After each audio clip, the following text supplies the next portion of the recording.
Hello everyone! Today's recipe ay magbe-bake tayo ng banana bread with some blueberries. Napaka-sarap and I'm sure mag-enjoy kayo for this bread with some tea or coffee. And napaka-fluffy. As in super fluffy and makikita ninyo na outside ay crispy siya and then inside napaka-lambot ng ating banana bread. Okay, and as usual, yung mga ingredients and yun naman sa ating mga banana cake ay napakabilis at napakadaling maghanap ng mga ingredients na gagamitin natin. So, ayan, as you can see, ay napaka-perfect ng ating banana bread today. So, arat na and follow sa ating recipe. Okay, please don't forget to subscribe, like, and share. Click the bell for you to keep updated.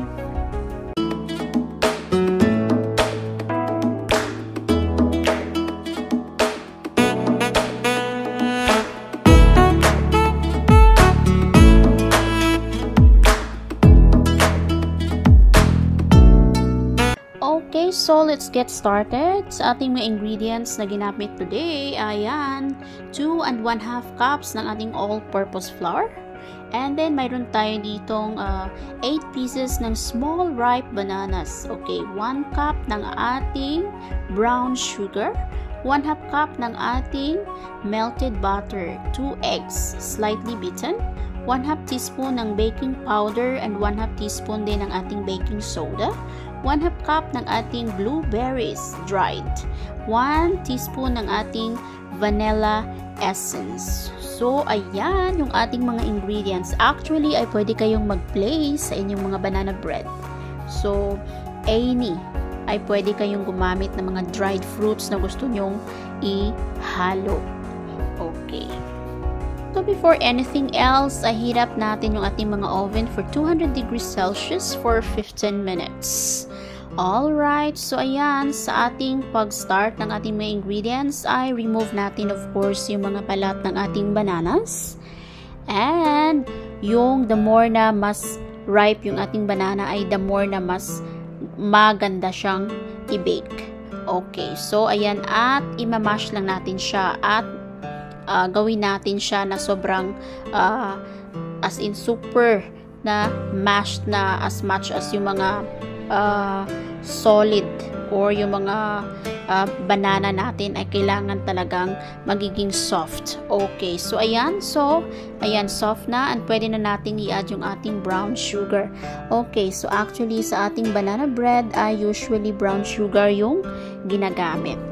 Alright, so ayan, so after nyan, so yung ginamit ko dito ay 1 cup na sugar. Kasi yung bananas ko kasi parang ibang klase ng banana na hindi ganun talaga katamis. Kasi mayroong mga bananas na sobrang tamis na. So i-adjust nyo na lang. Paki-adjust nyo na lang yung sugar na kung gusto nyo talagang yung huwag sobrang tamis. So kung tama lang ay mag-adjust na lang kayo. Alright, so ayan, as you can see that I already added my melted butter. Okay, so ihalo lang natin siya. Actually, yung ating banana bread ay napaka-bilis gawin and ihalo-halo lang natin yan. So, ayan. So, yung ating slightly beaten eggs, inalagay na rin natin. So, 2 eggs yung inilagay natin.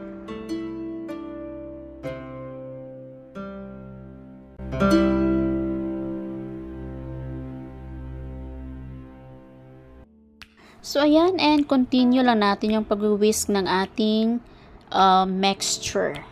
So, para magiging soft yung ating banana cake and walang mga bilog-bilog dyan. So, ayan. And then, now, nag-add tayo ng ating vanilla essence. So, nagpapadagdag ng bango yung ating vanilla essence na ginamit dito. So, ayan, ihalo na rin natin ng maigi ang ating mixture.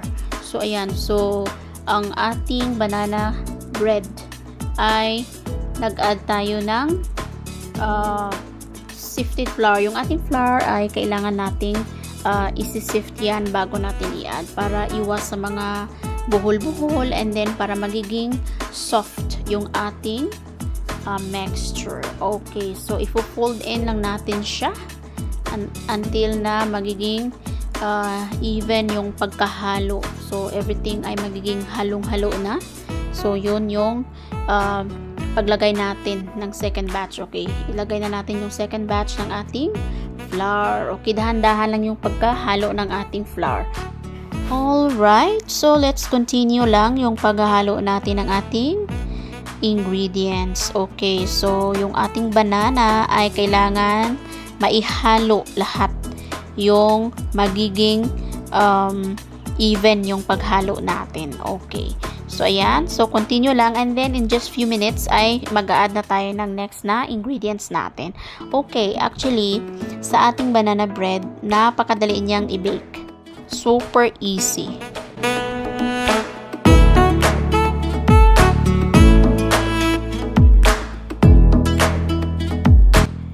Okay, so this time ay ihalo na natin yung ating baking soda and yung ating baking powder. Okay, so same measurement lang. 1/2 teaspoon lang yung both na inilagay natin. Okay, after nyan ay ihalo lang natin ng maigi yung ating ingredients, yung baking soda and yung ating baking powder. So after nyan ay ayan, pwede na nating i-ready yung ating blueberries. So mayroon akong natirang blueberries dito, yung dried blueberries. So i-try natin to.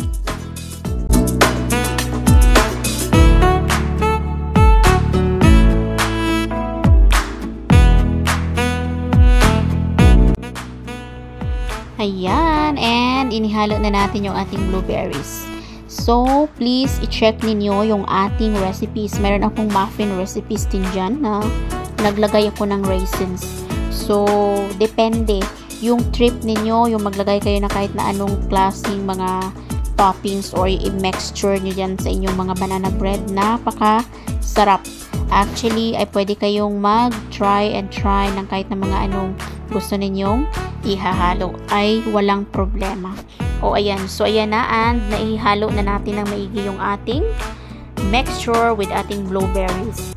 Okay, so pwede kayong gumamit ng mga baking pan ninyo dyan, or pwede kayong gumamit ng pang muffins or kahit na anong gusto ninyo. So today ay ito yung inilagyan natin ng ating banana bread.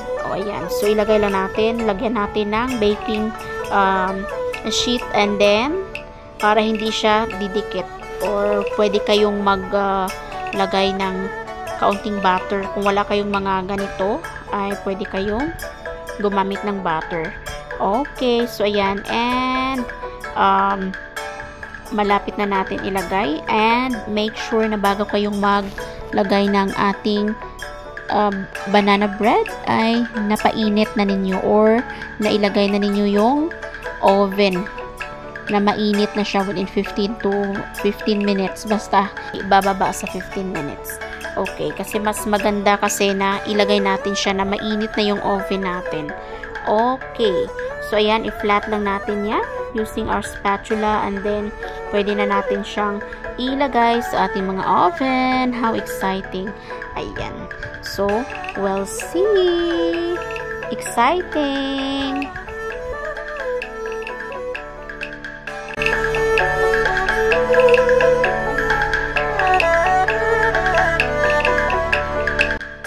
And ito na nga, and unti-unti nang nagbo-blow up yung ating banana bread. So ayan, napaka-exciting.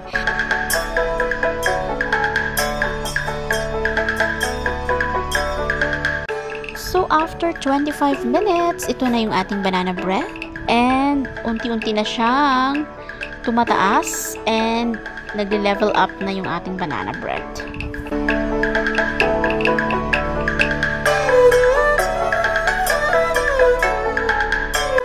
Okay, how exciting, dahil within how many minutes ay pwede na nating tanggalin yung ating banana bread.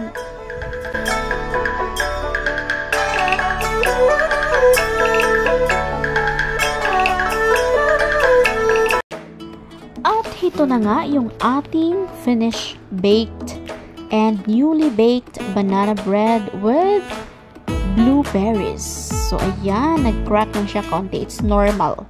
So actually, mga 50 minutes nag-add ako ng So, kasi yung unang inilagay ko ay 45 minutes. So, actually, nag-add ako ng 5 more minutes.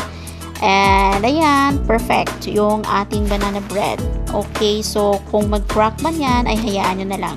So, normal lang din yan. Kasi, parang yung temperature sa loob ng ating bread ay nag-crack siya. So, actually, it doesn't matter. So, ayan, napaka-crispy niya sa labas. Makikita ninyo, slice na natin. Makikita nyo na as in super fluffy yung loob niya. Napakalambot. And tamang-tama lang yung pagkaluto ng ating banana bread. Plus, yung ating blueberries na inilagay ay superb. Sobrang sarap. Okay? So, dapat may naka-ready na kayo dyan na mga tea or coffee.